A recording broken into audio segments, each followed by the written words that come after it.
चीन ने एक बार फिर से किया भारत के पीठ पीछे वार। गोरखा रेजिमेंट, जिससे हर चीनी सैनिक खौफ खाते हैं, भारत की सुरक्षा के लिए हमेशा तत्पर रहती है। लेकिन आखिर क्यों मना कर दिया नेपाल ने भारतीय सेना को ज्वाइन करने के लिए अपने लोगों को, और इसका सीधा सीधा फायदा उठाया है चीन ने। आखिर क्यों नेपाल नहीं चाहता कि उसके सैनिक भारतीय सेना का हिस्सा बने?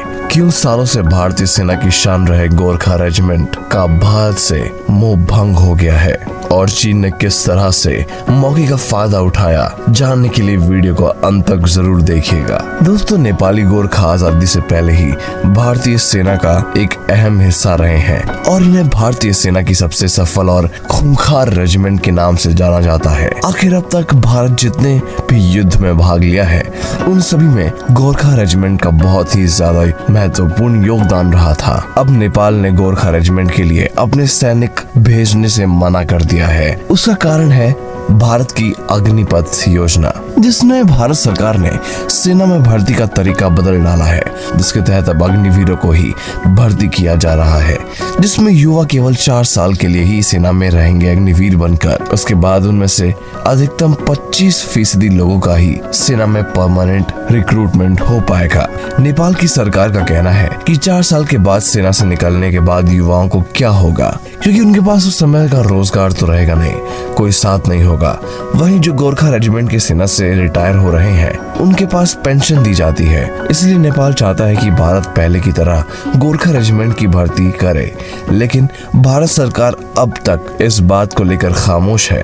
और अब नेपाल को जब भारत की तरफ से कोई भी जवाब नहीं मिला, तो उसने चीन की तरफ देखना शुरू कर दिया, और चीन तो पहले से ही मौत की फिराक में है। इस मौके का फायदा उठा लिया है और 1 मिनट भी नहीं लगाया। नेपाल के सभी गोरखा सैनिकों की सम्मिलित उसने अपने टीम में कर लिया, यानी कि अपने आर्मी में उसने मिला लिया है। नेपाल के पूर्व प्रधानमंत्री कपिल शर्मा हमेशा से ही चीन समर्थक रहे थे, और उन्होंने कई बार भारत के खिलाफ जहर भी उगला था। उन्होंने ही सबसे पहले गोरखा रेजिमेंट में नेपाली सैनिकों को जाने पर रोक लगाई थी, और ऐसे में भारत सरकार ने अग्निपथ योजना लागू कर दी। नेपाल की सरकार को और भी बड़ा मौका मिल गया कि उनको फौरन अपने सैनिकों को भारत आने से रोकना शुरू कर दिया। वहीं चीन हमेशा से चाहता था कि नेपाल के गोरखा रेजिमेंट उसकी पीपल लिबरेशन आर्मी का हिस्सा बन जाए। अगस्त 2020 में बीजिंग ने नेपाल में रिसर्च शुरू कर दिया, जिसकी मदद से पता लगा कि हिमालय राष्ट्र युवा भारतीय सैनिक में क्यों शामिल हुए, और चीन ने नेपाल में रिसर्च के लिए 12.7 लाख रुपए का खर्चा भी लगाया था।